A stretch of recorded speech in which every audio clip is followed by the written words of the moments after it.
राधानगरी तालुक्यातील तिटवे इथल्या गायरान जमिनीमध्ये 50 वर्षांपूर्वी लावण्यात आलेली निलगिरीची झाडं विनापरवाना तोडल्याचा आरोप सामाजिक कार्यकर्ते जगदीप घारे आणि माजी सरपंच रमेश घारे यांनी केलाय। या प्रकरणाची चौकशी करून संबंधितांवर गुन्हा दाखल करावा अशी मागणी त्यांनी प्रशासनाकडे केली आहे। राधानगरी तालुक्यातील तिटवे गावातील गायरान जमिनीत निलगिरीची मोठी झाडं होती, त्यामुळे परिसराला हिरवाई लाभली होती। गावातील पिण्याच्या पाण्याच्या टाकीच्या परिसरात ही झाडं असल्यानं त्या ठिकाणचं वातावरण आल्हाददायक राहत होतं। अलीकडे ही झाडं कोणतीही परवानगी न घेता तोडल्याचा आरोप करण्यात आलाय। या संदर्भात ग्रामसेवकांशी संपर्क साधण्याचा प्रयत्न केला असता त्यांनी फोन स्वीकारला नाही। वृक्षतोडीमागील नेमकं कारण, परवानगी प्रक्रिया आणि तोडलेल्या लाकडाचा तपशील याबाबत प्रश्नचिन्ह उपस्थित केलं जात आहे।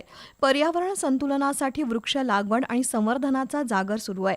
या अभियानासाठी लाखो रुपये खर्च केले जात आहेत। असं असताना तिटवेच्या गायरान हद्दीतील निलगिरीची झाडं का तोडली असा आरोप जगदीप घारे आणि रमेश घारे यांनी केलाय। या प्रकरणात प्रादेशिक वन विभाग, तहसीलदार कार्यालय आणि पंचायत समितीनं हस्तक्षेप करावा, तातडीनं चौकशी करावी, संबंधित दोषींवर कारवाई करावी अशी मागणी होतीये। आता आपल्या गावठांच्या ह्याच्यातील म्हणजे पाण्याची टाकी आहे, तेथील जवळजवळ 18 झाडं गेली 50 वर्ष झाड एक असेल, ही असं मोठं झालेलं झाड अशी 18 ते 20 झाडं तोडून नेलेली आहेत।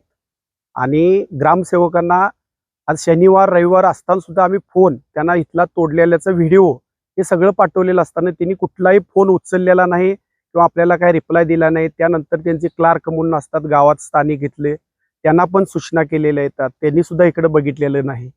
आणि जो कोण इथं तोडून नेणारा आणि ग्रामपंचायत आणि ग्रामसेवक यांच्यावरती कठोर कारवाई झाल्याशिवाय आम्ही गप्प बसणार नाही। पर्यावरण प्रेमी आणि ग्रामस्थांनी वृक्षतोडी संबंधी नाराजी व्यक्त केली आहे। सार्वजनिक मालमत्तेचं आणि पर्यावरणाचं रक्षण करण्यासाठी प्रशासनानं ठोस भूमिका घ्यावी अशी अपेक्षा व्यक्त होतीये।